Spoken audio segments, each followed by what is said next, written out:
Fisiologia do sistema reprodutor feminino, o ciclo sexual feminino. Na aula de hoje, estudaremos o aparelho reprodutor feminino, mais especificamente a endocrinologia do sistema reprodutor feminino, os hormônios esteroides sexuais e os hormônios da hipófise e do hipotálamo que regulam a reprodução humana, que regulam o chamado ciclo menstrual, que também será um assunto central da aula de hoje. Nós vamos, além de estudar os hormônios esteroides sexuais e seus efeitos, estudaremos os fatores que regulam a sua produção ao longo desse ciclo que é chamado de ciclo menstrual. Nós estamos partindo aqui de um ponto onde a mulher já é adulta, ou seja, ela já está na sua maturidade sexual e reprodutiva. Então nós não queremos abordar aqui aspectos relacionados à puberdade. Nós queremos pensar no ciclo menstrual normal, sendo o ciclo menstrual mostrado aí, considerado, para indivíduos do padrão fisiológico, o ciclo menstrual em situações normais. Bom, essa figura ela pode ilustrar para a gente o ciclo uterino, na verdade, aí mostra a fase menstrual, depois a fase proliferativa, com o crescimento do endométrio, desenvolvimento do endométrio, e a fase lútea, que se segue então no ciclo menstrual, podem ilustrar uma divisão, de fases do que nós chamamos de ciclo menstrual, que nós vamos falar posteriormente aí então. Então nós vamos abordar o ciclo ovulatório, todas as transformações que acontecem no ovário, e também relacionar isso com essas transformações que nós estamos ilustrando aí na figura, as transformações que acontecem no endométrio e no miométrio do útero, frente aos efeitos dos hormônios esteroides e outras substâncias importantes aí que serão abordadas. Bom, então, para iniciar a nossa discussão, nós vamos lembrar do sistema endócrino, sistema nervoso central e dos hormônios que regulam a função reprodutiva feminina.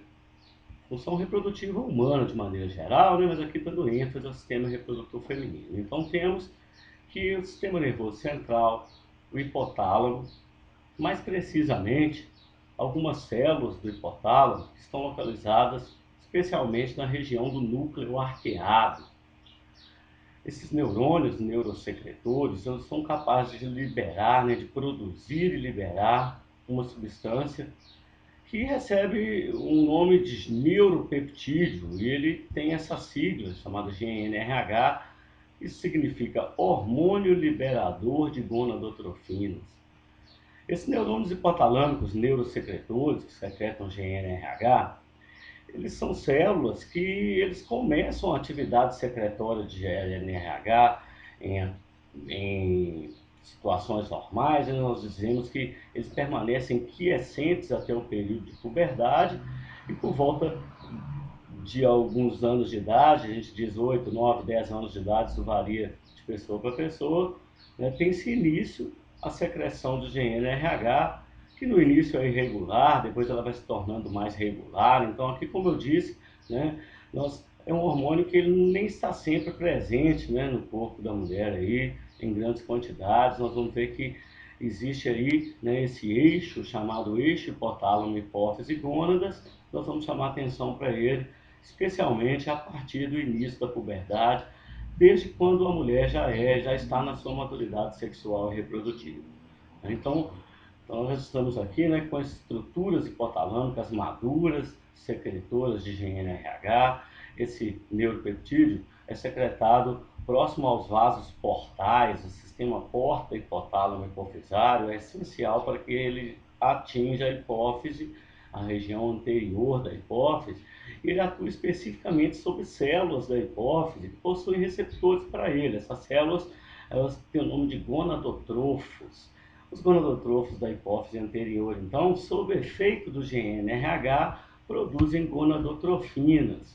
As gonadotrofinas, ou hormônios gonadotróficos ou gonadotrópicos, o hormônio chamado FSH, o hormônio folículo estimulante, e o hormônio LH, hormônio luteinizante.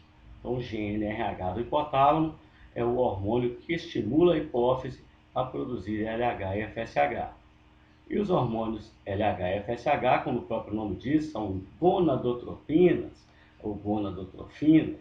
Então, esses hormônios, via circulação sistêmica, eles são liberados pela hipófise e atingem a circulação e vão atingir os ovários.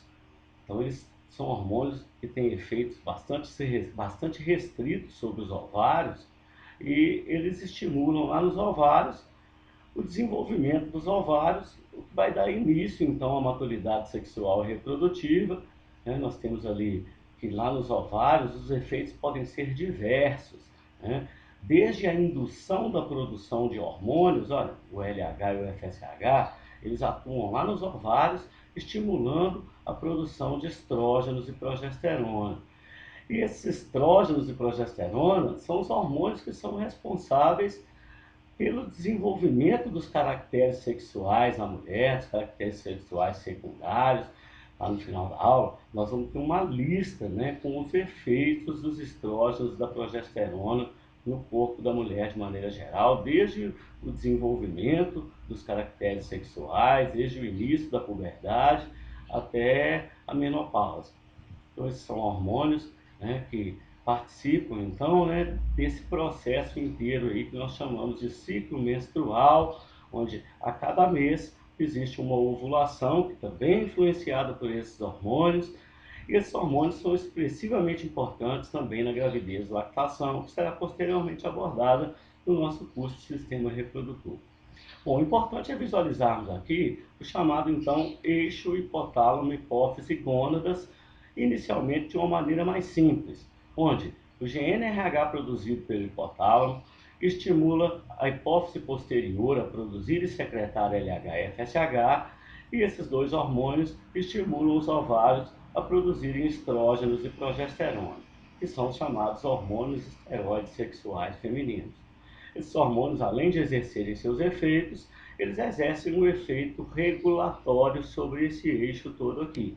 Então, esses hormônios, estrógenos e progesterona, eles são responsáveis pelo desenvolvimento do corpo da mulher, desde efeitos psíquicos, como estimularem o desejo sexual, também chamado de libido, e efeitos como efeitos comportamentais, efeitos sobre o controle da temperatura corporal, diversos efeitos que podem ser ilustrados não só como transformações do corpo, como desenvolvimento das mamas, desenvolvimento do útero durante o ciclo menstrual, mas efeitos gerais, né, no organismo da mulher aí.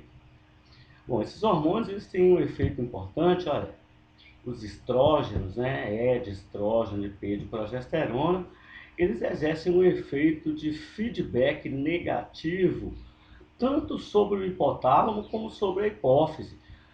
Quando esses hormônios eles atingem determinadas concentrações no plasma, eles vão exercendo um efeito inibitório sobre a secreção de GNRH, o que inibe a secreção desse hormônio pelo hipotálamo, e também vão exercendo um efeito inibitório sobre a secreção de LH e FSH, atuando diretamente na hipófise. É claro que a própria diminuição na produção de GNRH já contribui para a diminuição na produção de LH e FSH, mas ainda assim, esses hormônios, né, ou seja, estrógenos e progesterona, eles atuam duplamente, né, eles atuam no hipotálamo e na hipófise e inibem a secreção dos seus hormônios, né, GNRH, LH e FSH, diminuindo o funcionamento do ciclo. Então, eles estão contrabalanceando o ciclo, a gente poderia resumir assim: GNRH estimula a hipófise a produzir LH e FSH, que estimula os ovários a produzirem estrógenos e progesterona, que inibem o hipotálamo e a hipófise. Então agora o ciclo, né, se torna assim, GNRH diminui, FSH e LH diminui, aí os estrógenos e a progesterona também diminuem, e com isso seu efeito inibitório também diminui, o que vai fazendo o eixo voltar a funcionar, né? Ele vai perdendo o efeito inibitório sobre a produção de GNRH, LH e FSH. Então, a figura aí ela pode ser entendida como um ciclo, né? Como uma relação de feedback negativo. Nós vamos ver que posteriormente, no período da ovulação, esse feedback se torna positivo, mas eu não queria complicar isso aqui agora não. Eu queria aproveitar esse início para introduzir outras duas substâncias que vão ser muito pouco mencionadas daqui para frente, elas voltam a aparecer na parte de reprodução, que são a inibina e a ativina. Essas duas substâncias, elas contribuem para esse feedback aí que autorregula o eixo hipotálamo, hipófise e gônadas. E como o próprio nome já diz, a inibina inibe o eixo hipotálamo hipofisário e a ativina ativa o eixo hipotálamo hipofisário.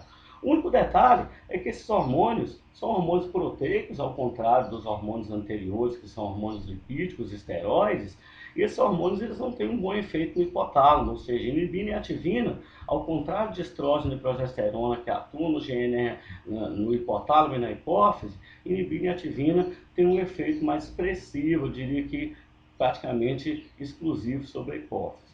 Mas eles também atuam por feedback negativo, de maneira que a inibina inibe o eixo, mas a ativina ativa. Então, se eu colocar a sequência completa aqui, acho que fica melhor para entender, a gente vai pensar assim, ó, o GNRH, produzido pelo hipotálamo, estimula a hipófise a produzir LH e FSH, e esses dois hormônios estimulam os ovários a produzir estrógenos e progesterona, até aqui a gente já sabe. Só que eles também estimulam os ovários a produzirem inibina. E ao mesmo tempo, eles inibem a produção de ativina. Então o negócio fica assim, né? Olha, estrógeno e progesterona aumenta, inibina aumenta e a ativina diminui. Então os efeitos, né, inibitórios sobre o eixo, eles se tornam mais expressivos, porque além do estrógeno e a progesterona estarem inibindo, a inibina também contribui para essa inibição.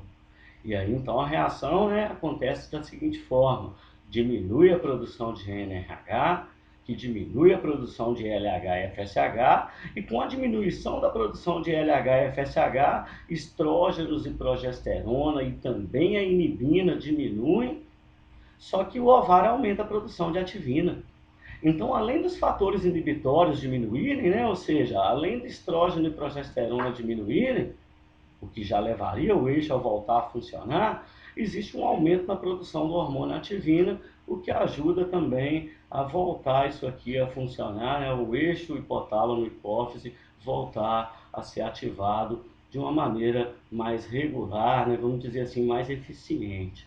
Então são hormônios que, além de ter um papel diagnóstico importante em algumas situações, né, parece que tem esse único efeito aí, né, em inibirem e ativarem o eixo hipotálamo hipofisário. Durante a gravidez nós vamos voltar a falar deles.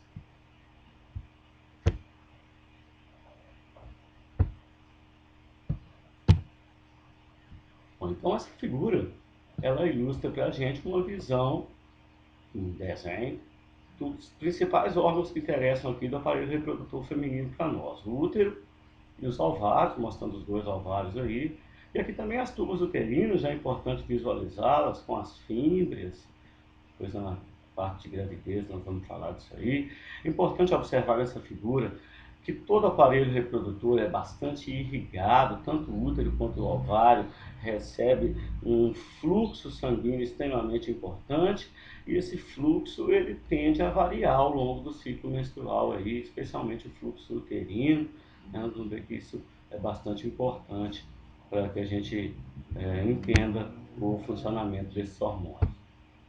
Bom, então, quais são os hormônios produzidos pelo ovário que nós vamos falar aí? Estrógenos e progesterona, né? Esses hormônios, eles atuam no útero, né? Então, por isso que eu estou mostrando essa figura aqui, né? Então, além de todos os efeitos que nós vamos falar aí dos estrógenos e da progesterona, eu gostaria de iniciar a aula já chamando atenção para o ciclo menstrual e para os efeitos desses hormônios sobre as estruturas uterinas. O endométrio do útero, é a camada mais interna, que é constituída de um tecido epitelial, e sobre o miométrio, que é essa camada mais, vamos dizer assim, internamente ao órgão, né? Camada de dentro aqui do útero, que é chamada de miométrio, um tecido muscular liso. Ele tem o papel de contrair e relaxar aí. Então, nós temos que o endométrio e o miométrio, eles possuem receptores para estrógenos e progesterona. Mas existe uma ênfase aqui nos efeitos dos estrógenos sobre o endométrio e nos efeitos da progesterona sobre o miométrio.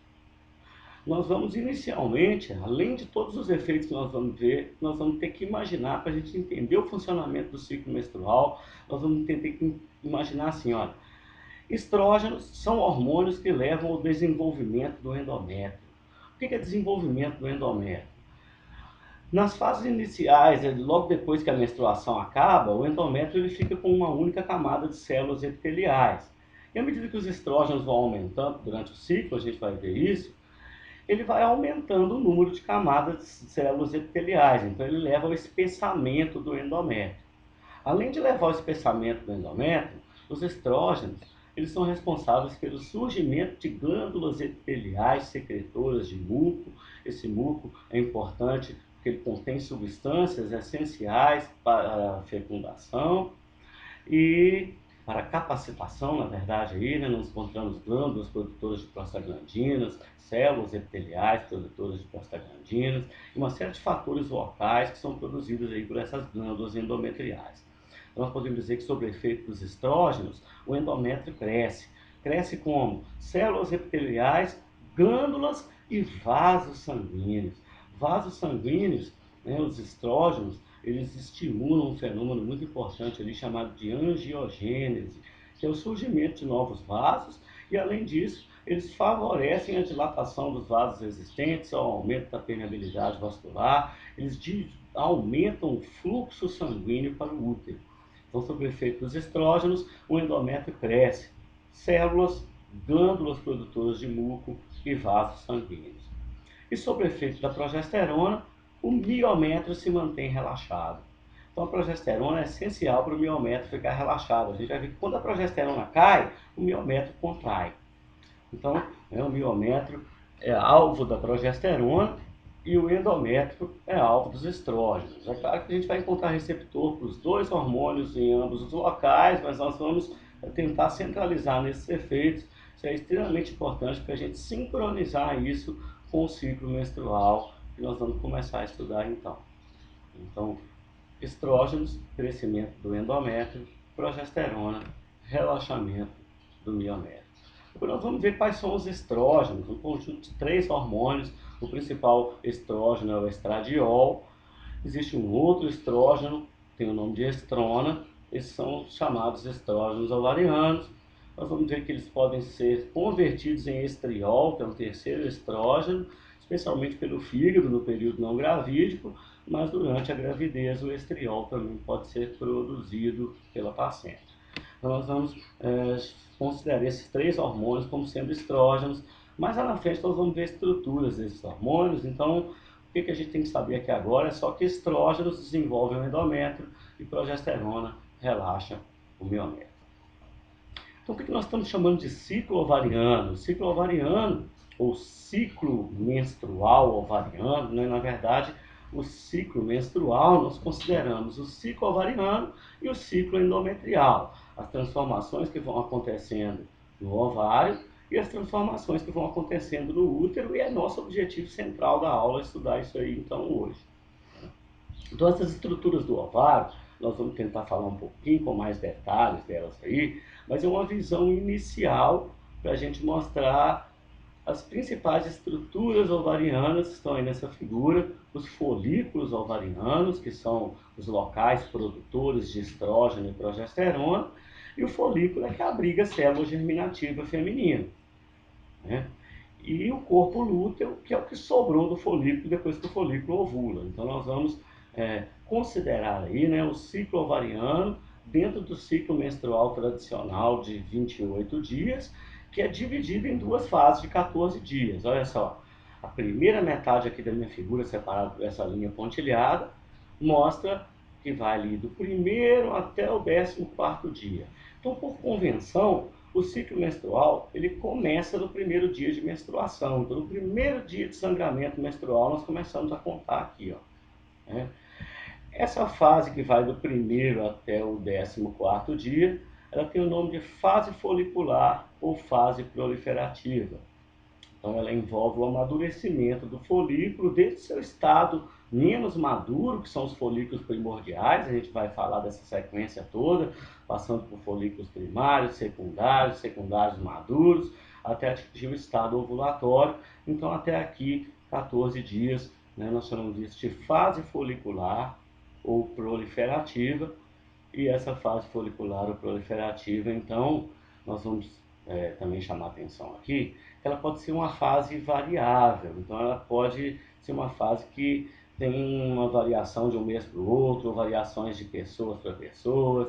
Ela tem essa figura de 14 dias aí, nós consideramos que é a mais tradicional, mas ela pode durar menos um pouquinho. A gente fala que ela pode durar de 9 a 20 e poucos dias, né? Então, as diferentes referências literárias trazem valores diferentes para isso, devido a diferentes estudos e a diversidade populacional, né? Nós vamos ver que a próxima fase, ela normalmente ela é mais constante, mas a fase folicular, que é a primeira fase do ciclo, do primeiro ao 14º dia, ela pode sofrer uma variação aí interindividual. Bom, já a segunda fase, né, ela é caracterizada, tem um período, né, que dura algumas horas, né, entre o 14º e o 15º dia, que nós chamamos de período de ovulação. Depois nós vamos chamar atenção também para a importância dos hormônios nesse período, tá?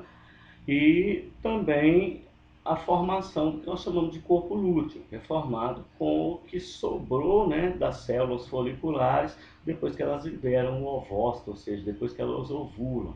E o corpo lúteo, ele mantém a produção de esteroides pelo ovário, né? Ele mantém a produção de hormônios esteroides. Nós vamos ver que existe uma diferença entre a produção de estrógenos e progesterona nas diferentes fases do ciclo, mas estamos generalizando que os folículos e o corpo lúteo são os responsáveis pela produção de hormônios esteroides, estrógeno e progesterona, sob efeito das gonadotropinas hipofisárias, LH e FSH. Então, LH e FSH, eles vão atuando de maneira síncrona, né, durante os dias do ciclo menstrual, que nós vamos estudando aí, e vão levando a essas transformações que nós vamos falar aí ao longo do tempo. Então, nós vamos tentar, né, sincronizar, né, LH e FSH com estrógenos e progesterona, e com esses mecanismos de feedback, já chamando a atenção para que no período de ovulação, né, é o único período onde o feedback que nós falamos ali é negativo, ele se torna positivo. Em todas as outras fases do ciclo, nós consideramos os mecanismos de feedback negativo, eles prevalecem aí.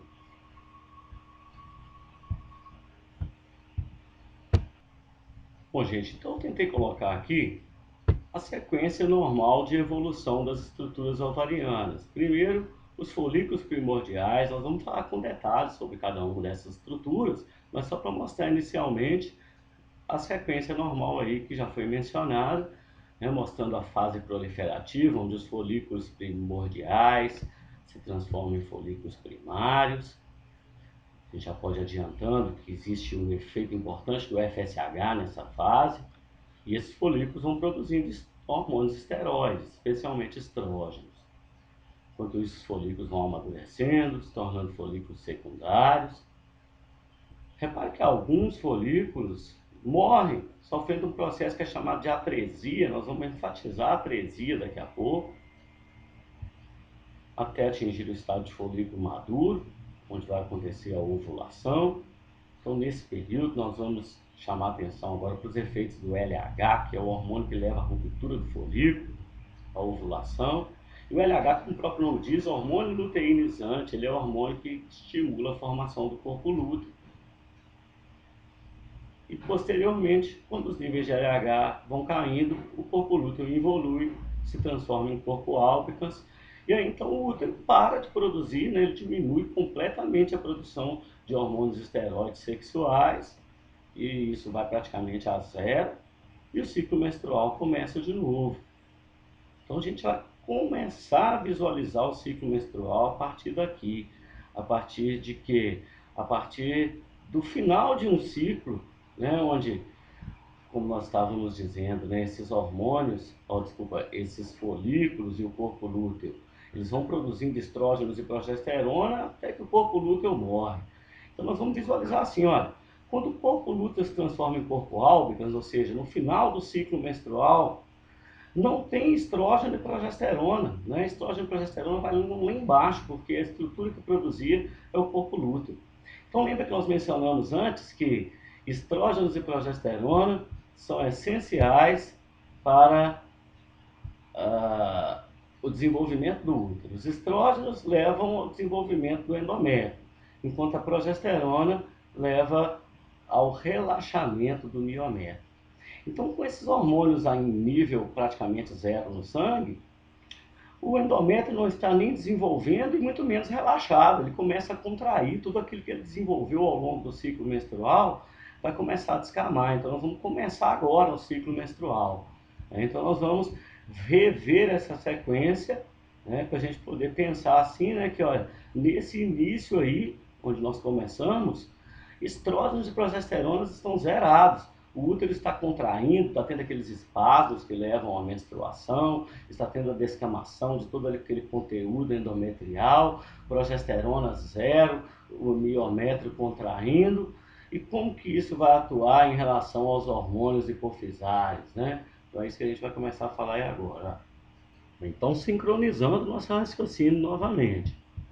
Nessa fase inicial do ciclo menstrual, está acontecendo a menstruação e os hormônios esteroides produzidos pelos ovários estão em concentrações muito baixas, a gente considera concentrações próximas de zero, de maneira que o feedback negativo exercido por eles e também pela inibina, vamos lembrar da inibina, ele vai estar inibido e o eixo hipotálamo hipofisário vai estar começando a exercer atividade, vai começar a produzir GnRH, LH, FSH, esses hormônios vão aumentando.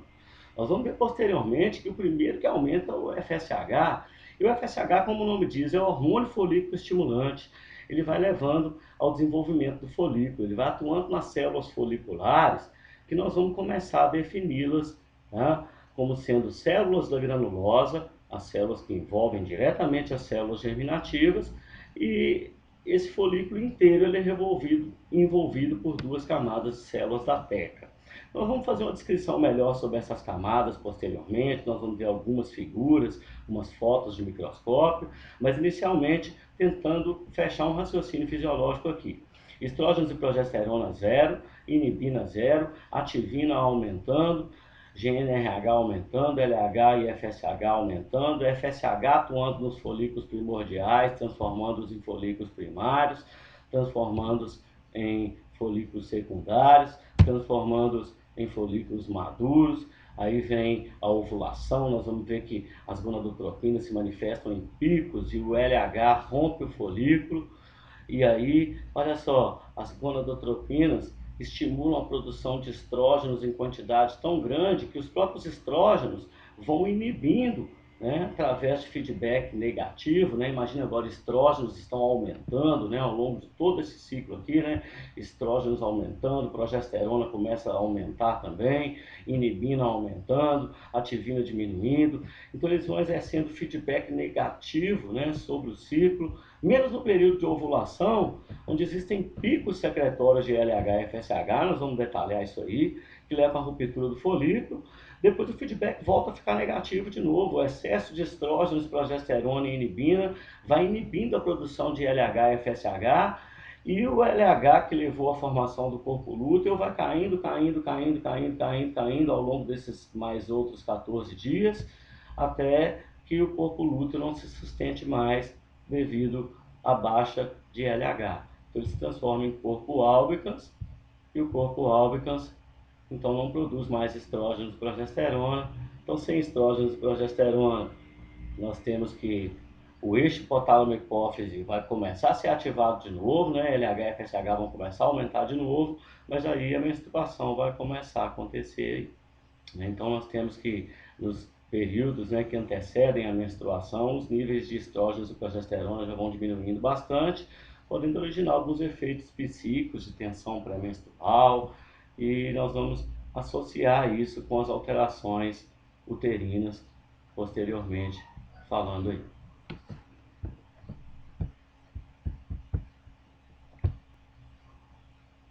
Para ajudar a fixar melhor essa transformação folicular, nós vamos assistir uma animação. Esse slide traz todas as referências e tem outras coisas que servem como material complementar, só clicar nos links, dá para a gente assistir isso aí. Então nós vamos então assistir.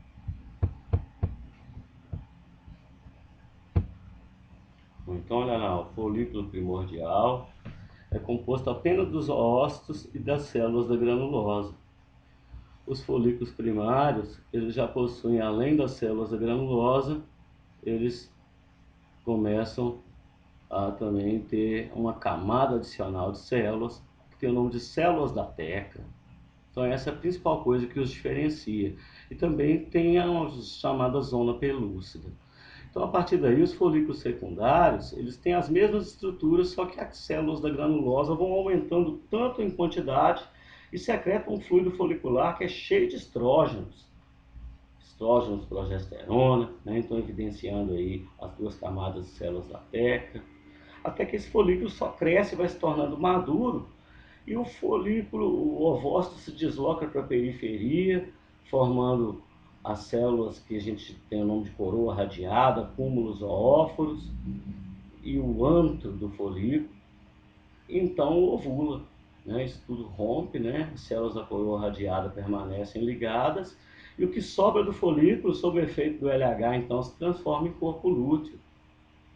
E isso continua produzindo esteroides, o que vai inibir a produção de LH, e com a queda do LH o corpo lúteo se transforma em corpo albicans, então não mais produz estrógenos e progesterona, o que leva a uma nova menstruação.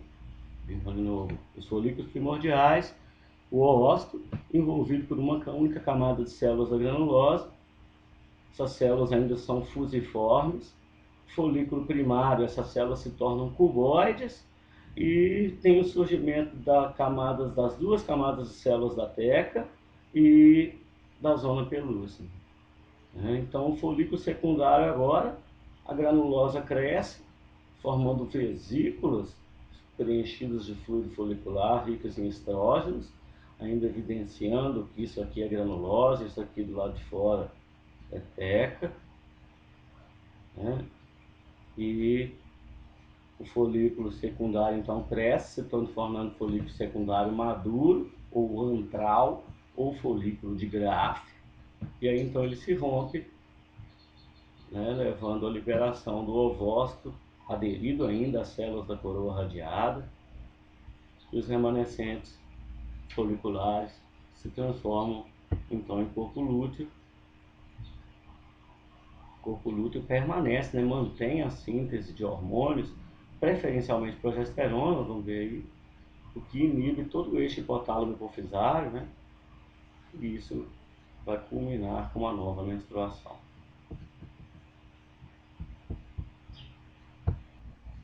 Os próximos slides nos mostram uma sequência de figuras para ilustrar essas estruturas que a gente estava falando aí. Ela contém fotos que são eletromicrografia, na verdade são micrografias ópticas.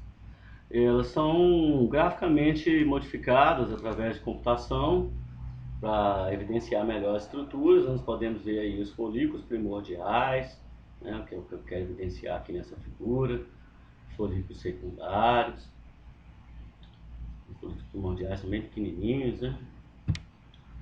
Aqui folículos primários, né, a gente pode evidenciar a zona pelúcida, um folículo secundário já no estado bem avançado.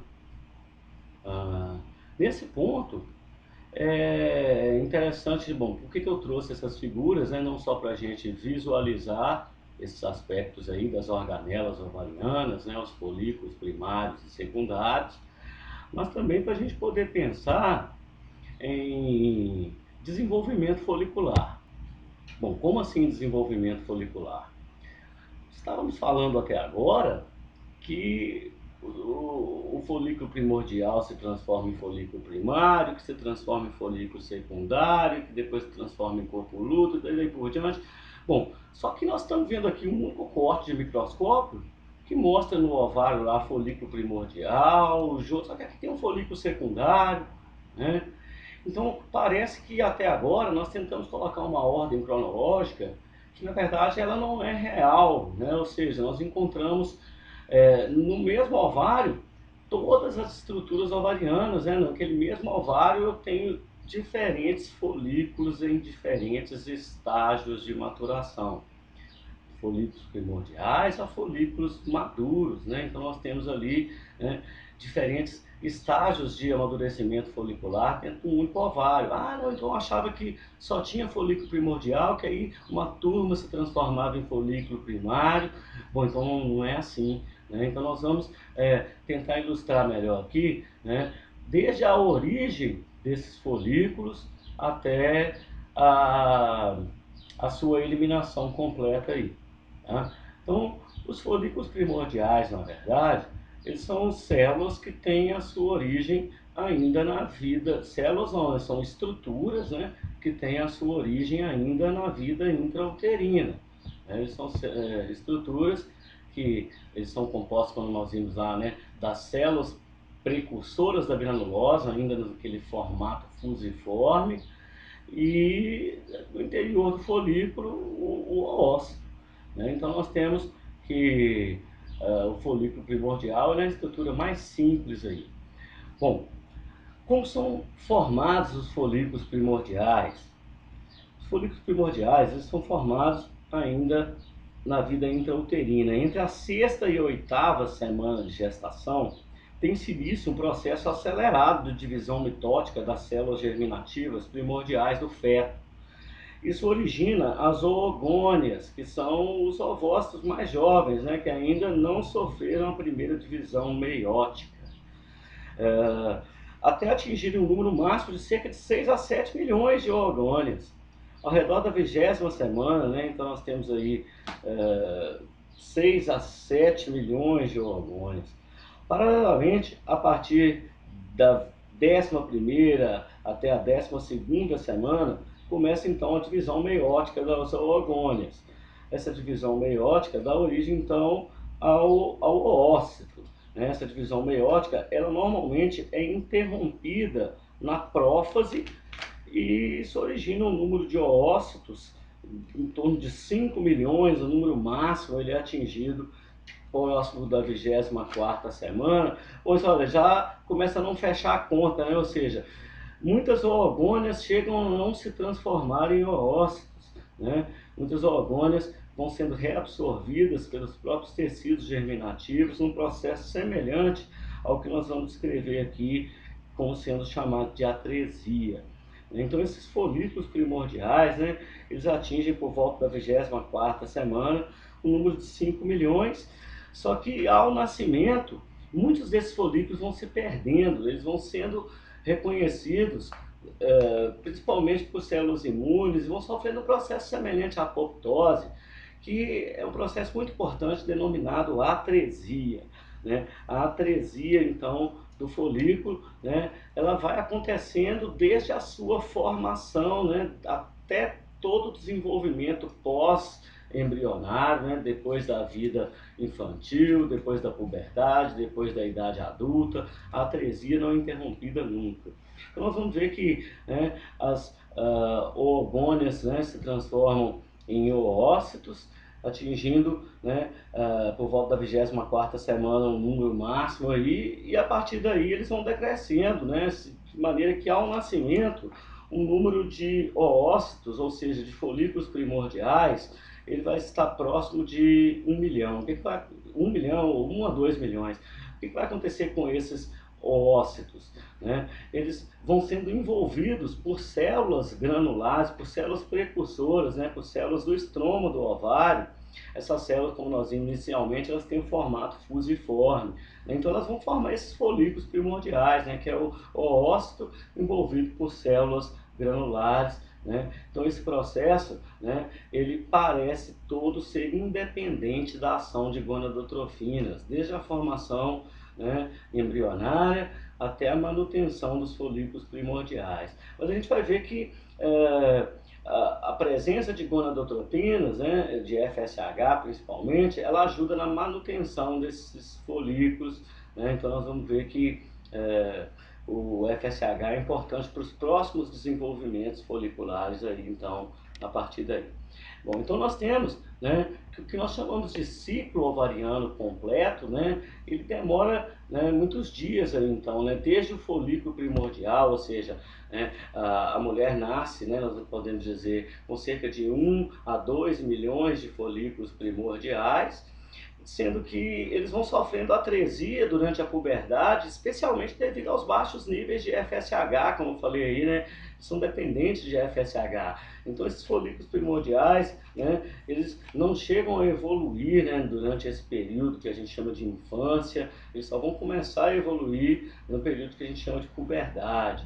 Então é aí que eles vão começar a evoluir, a produzir hormônios esteroides sexuais, então é a partir daí nossa conversa, né? Então, a gente vai ver que daqueles 1 a 2 milhões, né, mais da metade, né, eles já sofrem atresia antes de atingir a maturidade sexual reprodutiva. Nós podemos dizer que quando a mulher começa, né, os períodos ovulatórios, ela tem cerca de 400 a 500 mil folículos primordiais que são disponíveis para ovular ao longo da vida. Então já podemos dizer que esse número é limitado, o que vai fatalmente fazer com que até o final da vida ele se extinga, né? Ele acabe e a mulher entra num período de menopausa, onde os ciclos ovulatórios se cessam e a produção de hormônios esteroides também se cessa. Então, nós vamos começar a visualizar isso aí agora, né? Folículo primordial, né, que é uma estrutura que só tem oogônia envolvida por célula primordial fusiforme da granulosa, tem menos que 20 micrômetros e ele vai sendo transformado em folículo primário. Essa fase também é chamada de fase independente de gonadotropinas, né? Para que o folículo primário se forme, né? Para que aquelas células fusiformes se transformem em células que são cuboides, né? E posteriormente, né, seja formada a teca, né? Então nós temos aí que o folículo primário é caracterizado por 1 ou 2 camadas de células granulares cuboides, né, 2 ou 3 camadas, e as células da teca já, né, envolvidas pela lâmina basal, né, do lado próximo à lâmina basal a teca interna e do lado mais externo em contato com as células do estroma do ovário a teca externa. Então nós já temos ali, né, o folículo primário, que ele já pode chegar ali, olha, até próximo a 120 micrômetros de tamanho, né? Então ele é bem maior já, né, do que o folículo primordial. Então durante essa etapa, muitos folículos primordiais nem chegam a se transformar em folículos primários, eles sofrem atresia. E os folículos primários, então, são os que entram nas chamadas ondas foliculares, né? E para completar um ciclo folicular completo, então, nós dizemos, né, que, na verdade, essas ondas foliculares, a gente divide isso em 2 fases, uma fase de crescimento tônico dependente de FSH, ou seja, à medida que a quantidade de FSH aumenta, o crescimento aumenta, e uma fase de crescimento rápido, né, que a gente vai ver que depende de gonadotropinas e que é responsável por diversos fenômenos aí antes da ovulação, como a seleção, a dominância folicular e a maturação. Então essas 2 fases, né, de crescimento, elas são divididas em 4 ciclos, que nós vamos falar deles aí, e como vocês podem ver aqui, né, existem muitos dias que, se a gente somar tudo isso aqui, né, não está batendo lá com aquele ciclo menstrual de 28 dias, na verdade não é para bater mesmo, né, porque um ciclo, né, folicular completo, desde o folículo primordial até sua ovulação, ele dura aproximadamente 85 dias, né, então de maneira que, né, aquele folículo que ovulou agora, né, ele começou a amadurecer 2 ou 3 ciclos atrás, né, até que ele entre nas ondas foliculares, né, até que ele participe de todas, ele faça parte de todas as ondas e entre numa coorte que vai ser recrutada então. Então nós vamos chamar atenção então para esse desenvolvimento, né, através dessas chamadas ondas foliculares, né, onde existe, né, uma fase independente, né, da formação independente de gonadotrofinas, e agora, né, uma fase que é dependente das gonadotrofinas, né, as gonadotrofinas que vão sendo secretadas ao longo de cada ciclo, elas vão atuando nos folículos de maneira aleatória, né, elas são transportadas via endocrinamente e vão atuando nos folículos de maneira aleatória a levarem a todo esse desenvolvimento folicular aí. Então, nós podemos observar que o ciclo 1, né, o folículo secundário, né, ele já tem a formação do folículo secundário, ainda chamado de folículo pré-antral ou folículo de primeira ordem. Então, a partir daí, demora ainda 25 dias, né, para que se estabeleça o ciclo 2, onde o folículo secundário ele é formado de verdade, né? Ele é formado chamado folículo antral ou folículo de segunda ordem, que demora 20 dias para se transformar em folículo antral de terceira ordem, a gente chama de folículos vesiculares, né? Ou folículo antral de quarta ordem, mais 10 dias, e até atingir o chamado folículo antral de quinta ordem. É aqui que esses grupos de folículos, né, nós vamos dizer que vão ser formadas as coortes ou legiões, né, para recrutamento. Então, quando eles já estiverem maduros a ponto de serem considerados folículos de quinta ordem, e aí vem lá no início do ciclo menstrual aquele boom de FSH, essa coorte, né, que recebe as moléculas de FSH, né, que está ali fisicamente próxima aos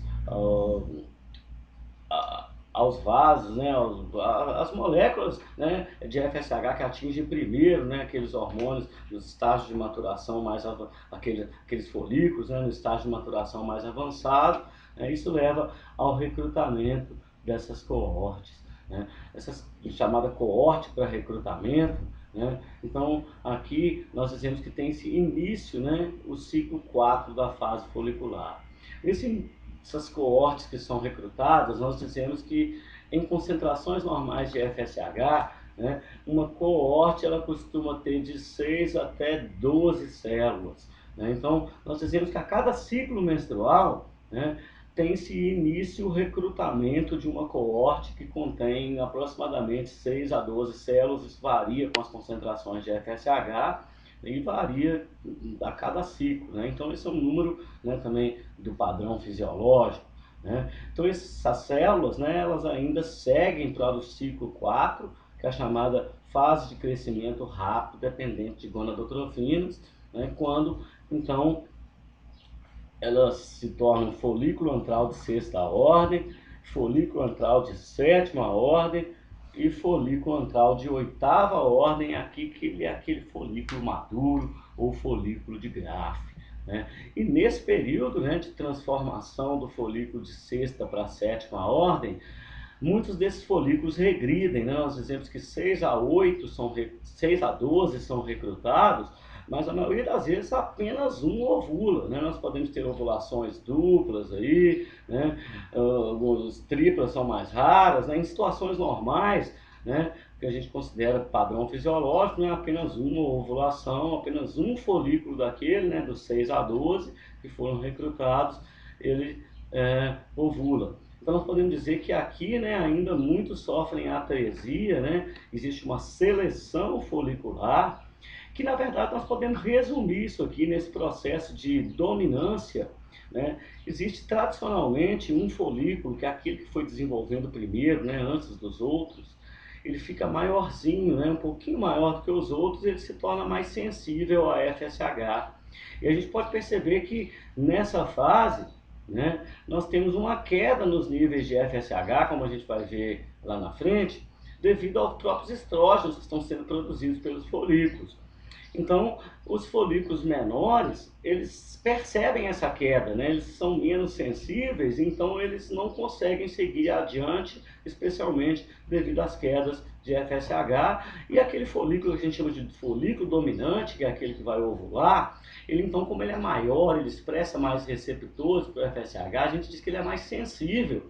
Então, ou seja, apesar do FSH caiu, ele mantém a sensibilidade, né? Ele não percebe a queda do FSH, ele se mantém produtor, né? Ele normalmente produz uma quantidade maior de estrógenos e isso também aumenta a afinidade dele ao FSH. Os estrógenos contribuem para a formação de receptores para as gonadotropinas de maneira geral. Então, a gente diz que ele é o chamado folículo dominante. Então, o processo de dominância folicular, ele vai acontecer aqui, nesse chamado ciclo 4. Então, nós normalmente resumimos o ciclo menstrual, considerando todo o processo de maturação ao longo daqueles dias todos ali, mas na verdade o processo de maturação toda do folículo, ele depende de fatores que envolvem, várias que envolve ali, a passagem por várias etapas e demora ali muitos dias até ele atingir esse estágio de folículo maduro, ou seja, para passar de folículo primordial até folículo maduro, isso demorou mais de 80 dias, Então, nós estamos pensando que é um processo dinâmico, num mês ele vai amadurecendo e continua amadurecendo, se tornando primeira ordem, segunda ordem, terceira ordem, até que lá na fase de quinta ordem é que eles vão ser recrutados para que eles possam ovular aí, na verdade. Então nós vamos tentar estabelecer essa sequência cronológica, mas já tentando fazer uma descrição mais real do que seria isso aí. Então aqui, como eu disse, o folículo está melhorado de maneira gráfica, para a gente evidenciar o antro preenchido de fluido folicular, o oócito com a zona pelúcida, com a coroa radiada, toda essa estrutura que prende a coroa radiada, a parede folicular, ela tem o nome de cúmulos oóforos, nós vamos ver isso melhor ilustrado ali para frente, as células da teca aqui, evidenciadas em amarelo.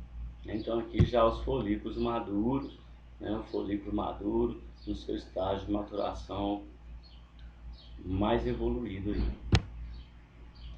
Aqui para evidenciar ainda as organelas ovarianas, as células da teca, aqui em volta ele conseguiu tentar evidenciar para nós, aqui em vermelhinho a teca externa, aqui a teca interna, aqui seria a lâmina basal, aqui o extrato granuloso todinho, com as células da coroa radiada, cúmulos oóforos aqui em verdinho. Então, tentando ilustrar aí, as estruturas ovarianas do folículo maduro em geral. Então aqui, melhorado ainda graficamente, a coroa radiada, isso aqui tudo, o cúmulo, a zona pelúcida, o antro, aqui o extrato granuloso, células da teca. Estou mostrando aqui só a borda do folículo, a periferia do folículo.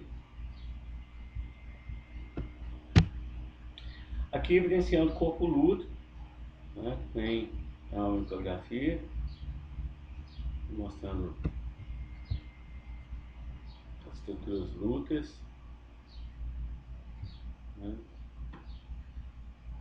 Então nós vamos começar a chamar a atenção agora para os hormônios produzidos pelo ovário, sobre seus efeitos no útero e tentar sincronizar isso com as gonadotrofinas produzidas pela hipófise, lembrando do eixo hipotálamo hipofisário.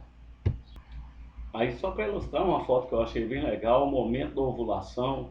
Isso aqui é uma micrografia eletrônica de varredura.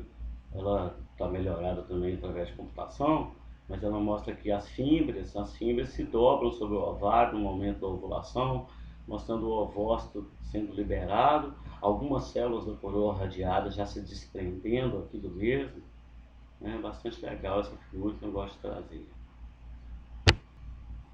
Aí, voltei. Então vamos lá aos hormônios ovarianos. Quer dizer, nunca fui embora. Os hormônios ovarianos são os estrógenos e a progesterona. Então nós temos aqui uma figura que serve para resumir bastante isso aí, né, que ela tenta ilustrar para nós. A fase folicular do ciclo menstrual, caracterizada pelos estrógenos, quase não tem progesterona aqui.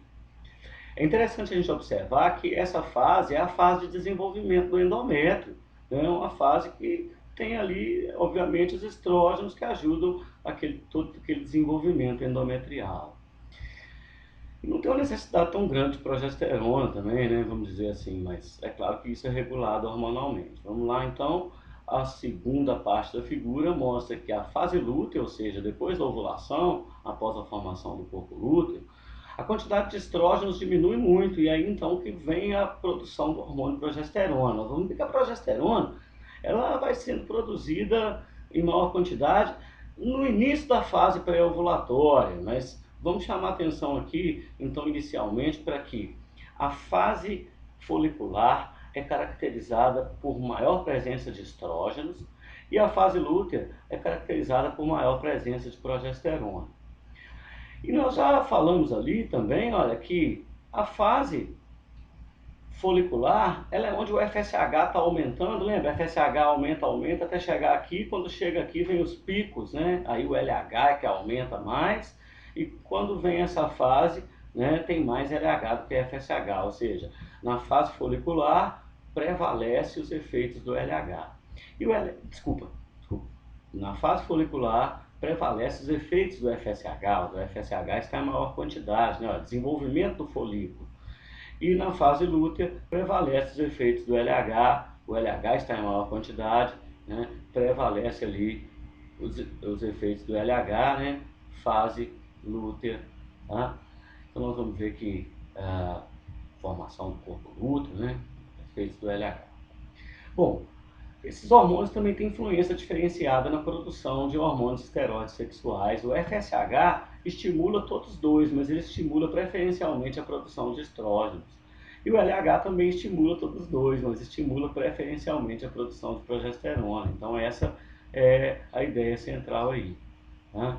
Então nós vamos, sem também querer preocupar demais com isso, mas principalmente para a gente ver as estruturas desses hormônios, né?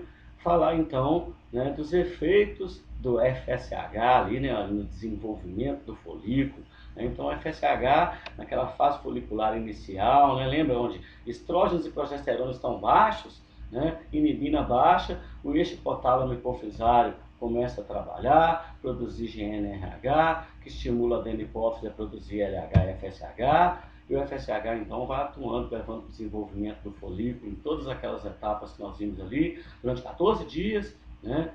Uma fase de crescimento folicular, que é caracterizada por todas aquelas etapas, né? Desde os folículos recrutados de quinta ordem, né? Até a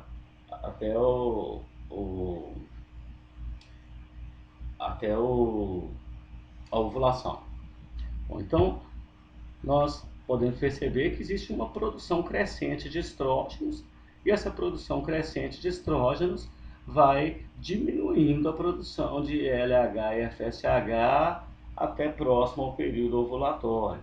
Mas essa figura aqui, né, ela serve para a gente poder agora começar a ilustrar, né, os efeitos do FSH sobre a produção de estrógenos, então.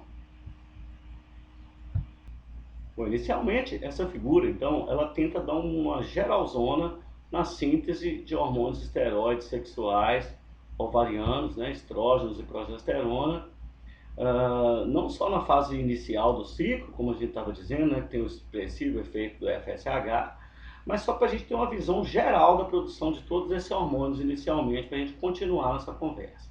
Então, olha, todos esses hormônios esteroides, que estão esses lá no final, olha, estrona e estradiol, né? Lembra que eu falei que são três, né? Estradiol e estrona, e eles podem ser convertidos em estriol.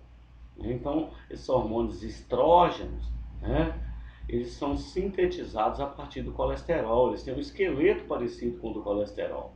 Então, essa enzima 1 aqui, tem o nome de colesterol desmolase, ela é responsável por fazer a reação inicial, que é comum, né, para todos os hormônios, e ela converte colesterol numa molécula chamada pregnenolona. Então, a pregnenolona é uma molécula que é formada e é precursor geral de hormônios esteroides, não só os esteroides sexuais produzidos nos testículos e ovários, mas também os hormônios esteroides, glicocorticoides e mineralocorticoides. Mas aqui no contexto da reprodução, nós temos que duas vias distintas, então, a partir da pregnenolona, podem dar origem à síntese desses hormônios esteroides sexuais. Uma via que nós chamamos de dependente de progesterona, que é aqui que a progesterona é formada, né? E uma outra via que chamamos de independente de progesterona. Então, na via dependente de progesterona, existe a conversão de pregnenolona em progesterona e a conversão de progesterona em hidroxiprogesterona. A partir daí, a hidroxiprogesterona forma androstenodiona, que é um andrógeno, um hormônio tipicamente masculino. E a androstenodiona forma o principal andrógeno, eles todo mundo conhece, testosterona. Então aqui, olha, são formados dois andrógenos, né? Antes de se formar os estrógenos. Pela outra via também, né? Olha, em vez de formar agora a progesterona, né? Nós já vimos aqui a formação de progesterona, então ela está toda aqui, né? Mas parte da progesterona é liberada e parte é convertida, né? Só que por uma outra via, a pregnenolona, né, ela pode formar hidroxipregnenolona, que forma um composto chamado DHEA, ou desidroepiandrosterona. Esse aqui vai ser muito importante para nós depois. Tá? E o DHEA pode ser convertido formando androstenodiona. Então a reação se fecha aqui de novo, né, com a androstenodiona formando testosterona. E ambos, olha, sofrem a ação da enzima que a gente diz que é muito expressa em mulheres e pouco em homens, é a enzima chamada aromatase, que é a enzima que deixa esse anel aqui, olha, aromático, né? E converte o andrógeno em estrógeno, olha, transforma androstenodiona em estrona e transforma testosterona em estradiol. Então, são uma reação, uma sequência de reações bioquímicas que acontecem nas células foliculares, e a gente vai ver que tem uma participação das duas células. E existe uma participação muito importante dos hormônios LH e FSH no controle dessas enzimas, nas enzimas que convertem os intermediários e seus precursores até formar os hormônios esteroides finais.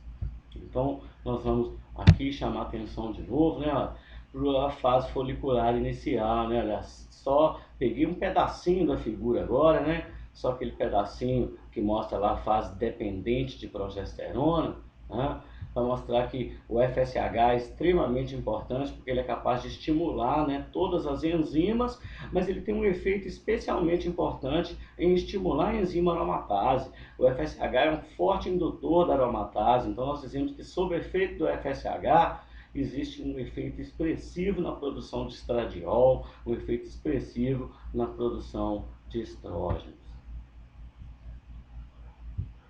Então, ilustrando de novo, na fase folicular inicial, os níveis de estrógenos vão só aumentando até o período de ovulação, devido aos efeitos do FSH, que é um forte indutor da enzima aromatase, de outras enzimas aí, mas principalmente da enzima aromatase. E vai ser muito, mas muito importante mesmo, ressaltar que é durante essa fase que acontece a dominância folicular.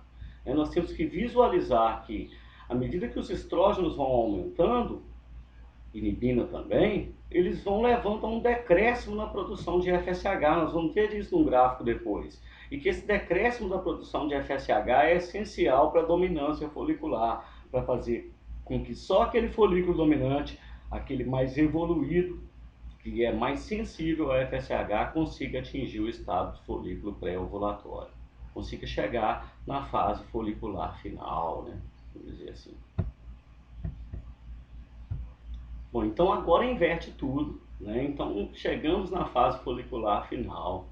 E na fase folicular final, olha só, os estrógenos que até então faziam um feedback negativo, que inclusive foi importante para a dominância folicular, eles vão fazer exatamente o contrário, eles começam a fazer feedback positivo. Bom, e aí é importante que a gente tente procurar em diversas fontes literárias, em buscar isso aí, porque até hoje nós não temos uma descrição muito bem detalhada de por que esse feedback inverte no período de ovulação, né?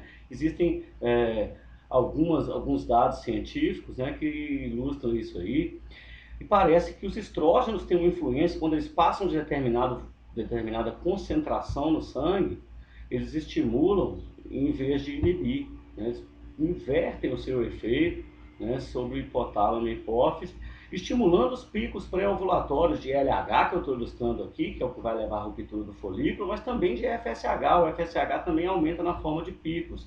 Então, por isso que eu ilustrei aqui, né, o mecanismo de feedback se inverte, né?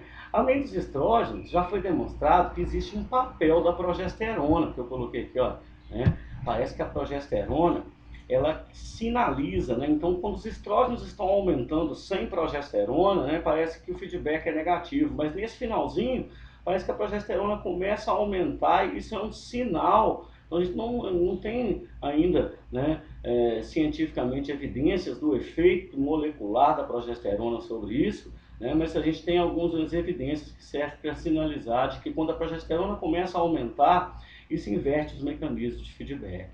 Esse excesso de estrógenos e a produção de progesterona, existem evidências que eles são também interpretados pelo sistema nervoso central como sendo fenômenos semelhantes ao estresse. Isso ativa a produção central de noradrenalina e ativa também o chamado eixo hipotálamo-hipófise adrenal, que quem for estudar com maiores detalhes depois, vai ver que leva à produção de ACTH, e a produção de ACTH leva à produção de beta-endorfinas a partir da hidrólise da POMP.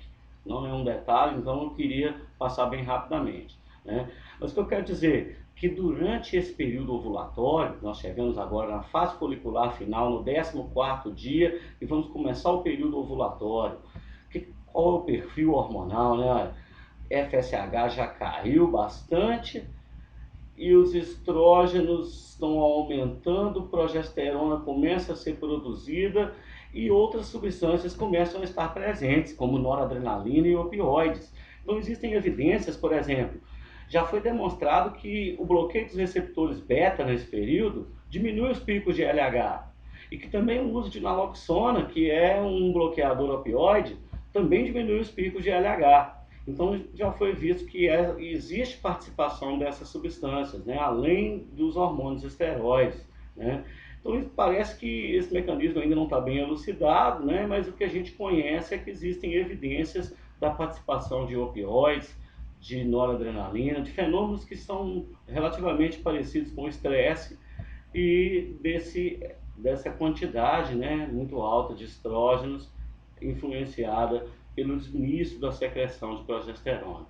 Aí o feedback ele fica positivo só no momento da ovulação, leva aquele pico de secreção de LH, o LH leva à ruptura do folículo, ele desprende aqui o cúmulo zoófalos, essas células começam a formar, a se fragmentarem, né? Então o ovócito fica flutuante no fluido folicular, sob efeito do LH, o folículo se rompe e leva à liberação, então, e a liberação do ovócito e a formação do corpo lúteo, né? Mas o que eu queria evidenciar aqui é que após esse processo, né, parece que mesmo na presença de progesterona, né, mesmo com estrógenos ainda em alta, essas substâncias parece que elas têm, os opioides, a noradrenalina, parece que elas têm um turnover rápido, elas ficam presentes algumas horas só, né? Então, a gente não sabe explicar muito bem porquê, né? O feedback volta a ficar negativo, né? Apesar dos estrógenos e progesterona continuarem altos, os níveis de progesterona começam a aumentar muito, né? E as principais teorias, né, mostram que é a progesterona que começa a voltar a inibir, né, a fazer feedback negativo de novo, né? E essas substâncias também elas têm meia-vida curta, né? Então nós temos aí, né, evidências de que, né, existem fatores que contribuem para essa inversão dos mecanismos de feedback no período pré-ovulatório, né, durante o período ovulatório, durante as horas que antecedem a ovulação. Especialmente nós conseguimos visualizar esses picos de progesterona, como nós vamos ver nas próximas figuras aí, ó. Aí para ilustrar o efeito do hormônio LH, do hormônio luteinizante, na ovulação, ou seja, na ruptura do folículo maduro e na formação do corpo lúteo. Se envolve então não só o LH, mas os picos de FSH também estão presentes, mas parece que o papel físico molecular nesse processo é exclusivo do LH. Então vamos dar ênfase do LH nisso aí. Essas figuras, elas são adaptações de artigos originais e figuras feitas pela Margarida Melo Aires, aqui, ambas estão aqui nesse livro, né? Elas mostram a mesma coisa, tá? Essa aqui tenta ilustrar artigos originais, né? O gráfico original que foi feito, isso aqui é um desenho que tenta ilustrar esse gráfico aí. E aqui é praticamente a mesma ideia, né? Ela tenta mostrar, né, que no período que antecede a ovulação, olha, a progesterona dá uma aumentadinha discreta, que parece que é discreta, né, mas ela pode ser medida aqui através de uma inclinação de uma reta, né? Nós podemos perceber que os estrógenos vão aumentando e a progesterona está bem baixinha, mas quando chega lá no período pré-ovulatório, ela tem uma inclinadinha, né? Então a gente tem que, esse pico de progesterona pré-ovulatório, né, ele sinaliza a ovulação, né? Então olha só, quando os estrógenos estão muito altos, né, elas já subiram muito, estão no máximo que eles atingem durante o ciclo, a progesterona ainda não atingiu o máximo, mas ela começa a subir, ó, nesse períodozinho aqui, né? Então nesse períodozinho aqui é onde, né, sinaliza que logo depois vai acontecer os picos, olha, logo depois desse períodozinho aqui, então vem os picos, olha como o FSH sobe pouco, né? Esse aqui é o FSH, e olha como o LH vai lá no alto, né? Então por isso nós chamamos de picos pré-ovulatórios, né? Pico do LH, né, e do FSH, mas especialmente o LH levando à ruptura do folículo, então. Então só para ilustrar para nós, né, possíveis fatores, né, que levam à inversão desse feedback de negativo para positivo e leva a esse pico, mas vocês reparem que esse pico dura algumas horas, né? Aqui a gente pode ver que nas 12 horas, né, que antecedem a ovulação, vem um aumento da progesterona e depois vem a ovulação, né? Normalmente 12 horas, aproximadamente 12 horas antes da ovulação, a progesterona começa a elevar de forma exponencial, hein?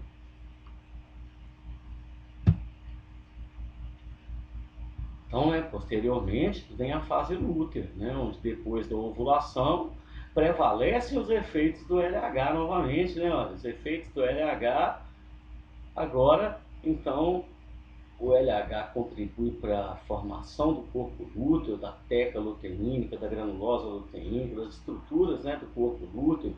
As células, elas sofrem uma transformação morfofuncional e começam a produzir uma quantidade maior de progesterona, né? O corpúsculo se torna amarelado devido à quantidade de gordura acumulada e esse corpúsculo amarelo, né, também é chamado de corpo lúteo. Então, nessa fase, né, nós predominamos agora o efeito da progesterona. E a progesterona, junto com os estrógenos, vão de novo agora, né, só no período ovulatório que o feedback é positivo, né? No período pós-ovulatório o feedback fica negativo de novo. Então a tendência é o quê?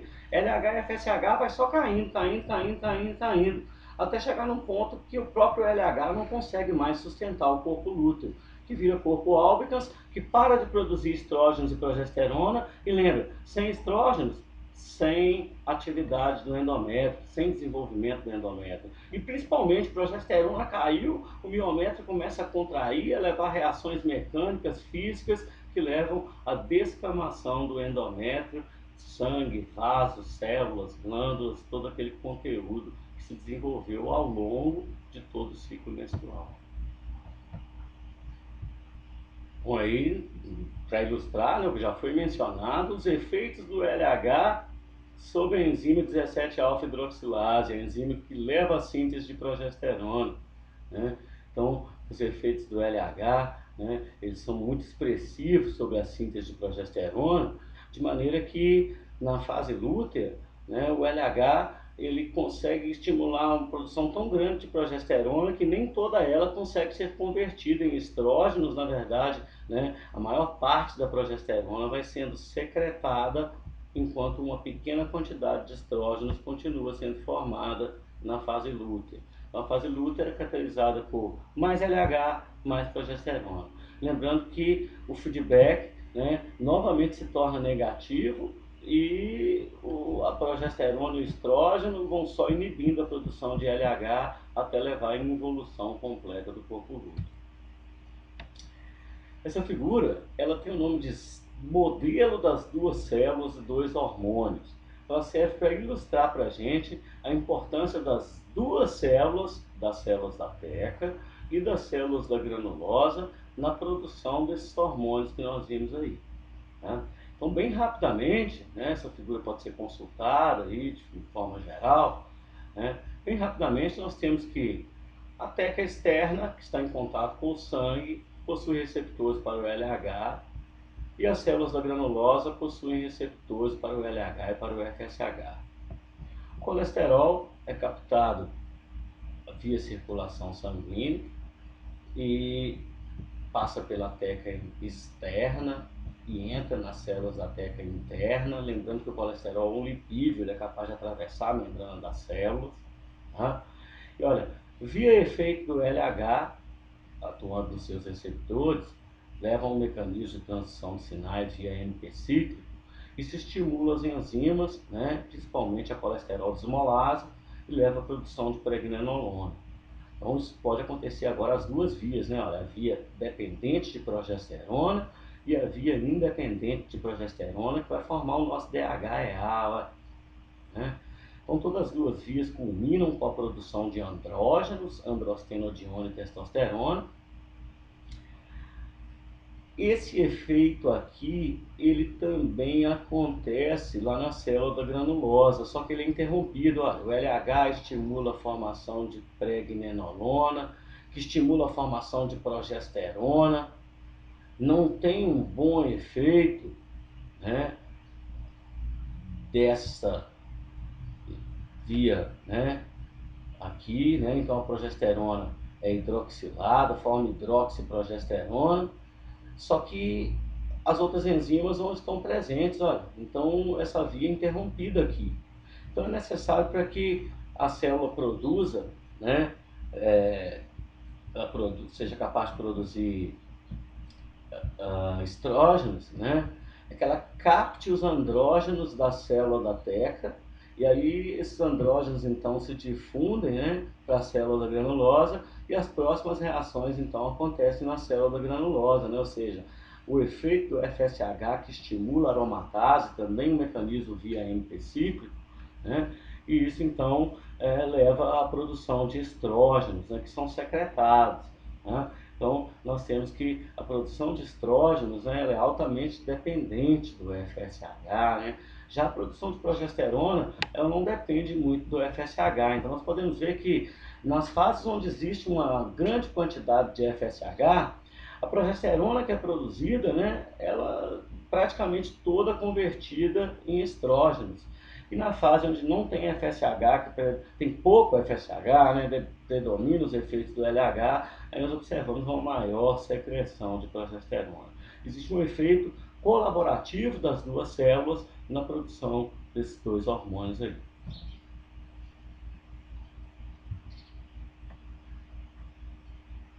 E essa figura final, deixa eu só tirar aqui a minha participação, tirar a captura de vídeo, pronto. Essa figura, ela serve para a gente sincronizar o ciclo menstrual com os hormônios ali, ó, os hormônios da hipófise ou pituitária e os hormônios do ovário. Então nós temos LH, FSH, estrógenos e progesterona, para fechar isso aí que a gente acabou de falar. A figura mostra então do dia 1 até o dia 14 aqui a fase folicular. Então nós percebemos que o primeiro dia, o dia da menstruação, devido a estrógenos e progesterona estarem em níveis praticamente zero no sangue, LH e FSH vão aumentando. Repare que é uma animação, claro, né? Mas ela tenta ilustrar que o FSH aumenta mais do que o LH. Então, existe um aumento expressivo da produção de FSH, né? Então isso vai levando ao desenvolvimento folicular, né? Os folículos então vão amadurecendo se tornando cada vez mais maduros aí nesse período. Quando, num período próximo à metade dessa fase, esses folículos secretam tanto estrógeno, né, a quantidade de estrógeno já está aumentando, que eles estão exercendo feedback negativo e a quantidade de FSH está caindo, olha, né? Então eles vão, à medida que o estrógeno vai aumentando, o FSH vai caindo. Então aqui vai acontecendo que aquele folículo dominante segue adiante e os outros sofrem atresia. Então nós temos que, logo no período pré-ovulatório, essa figura não mostra muito bem, né? Era para ter uma inclinação aqui no nível de progesterona, mas alguns outros fatores, como opioides, noradrenalina, né? Isso começa então a induzir os picos de LH e FSH, o que estimula a ovulação, e os picos, né, que ele mostrou no pedacinho, né, antes da ovulação, né? Progesterona dá aquela aumentadinha, só que ele tá meio fora de sincronia, né? Parece que esse aqui teria que vir depois, né? Na verdade, né?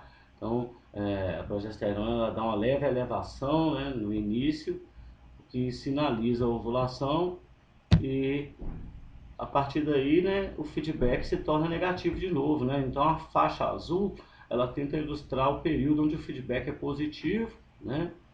E depois o feedback é o período da ovulação, né? E depois o feedback fica negativo de novo, ou seja, repara que inverte, né? Quando vem a ovulação, o LH fica mais alto que o FSH, e aí a progesterona fica mais alta que o estrógeno, né? Como nós vimos, o FSH estimula mais estrógenos, aromatase, e o LH estimula mais progesterona. Até o final do ciclo menstrual, onde nós podemos ver aí que, né, hormônios esteroides vão inibindo a produção de hormônios ovarianos até que exista a involução do corpo lúteo com a posterior menstruação, né, com a posterior descamação do útero e dando início a um novo ciclo menstrual. Bom, então essa figura era para fechar a nossa aula, né, para a gente visualizar de forma síncrona essa relação dos hormônios hipotálamo e hipofisário com com os hormônios ovarianos. Bom, para a gente finalizar de verdade, os efeitos fisiológicos dos estrógenos e da progesterona na puberdade e na adolescência. Esses hormônios, estrógenos e progesterona, eles têm vários efeitos aí, né, na puberdade e na adolescência, na vida adulta e na menopausa. Olha lá. Efeitos na puberdade e na adolescência: crescimento dos órgãos internos e externos, desenvolvimento das mamas, maturação ovariana para a menarca, crescimento dos ossos longos junto com o GH, né? O estirão da adolescência, né? Aquele efeito, menino, como você cresceu, alargamento dos quadris, né? Efeitos típicos femininos, né? Crescimento localizado de pelos, torneamento do corpo, né? Deposição típica de gordura em alguns membros, nas regiões típicas aí femininas. Também são hormônios por levarem responsáveis pelo desenvolvimento da libido, do desejo sexual e de outros aspectos comportamentais que são importantes no comportamento maternal, afiliativo. Vamos destacar isso de uma forma geral posteriormente. Na vida adulta, papel de manutenção, olha, isso aqui não precisa de formar mais, olha, manutenção dos órgãos sexuais, manutenção dos caracteres adquiridos na puberdade, produção de óvulos a cada ciclo menstrual, né, os ciclos menstruais, participam da libido, do desejo sexual, manutenção da gravidez, né, a gente vai falar que existe nos primeiros meses o papel do ovário, muito importante, e nos próximos meses o papel da placenta. Mas deixa isso para a parte de gravidez, que vai ser o nosso próximo assunto aí. E a menopausa é quando existe a falência das secreções ovarianas, então cessam-se os ciclos menstruais completamente.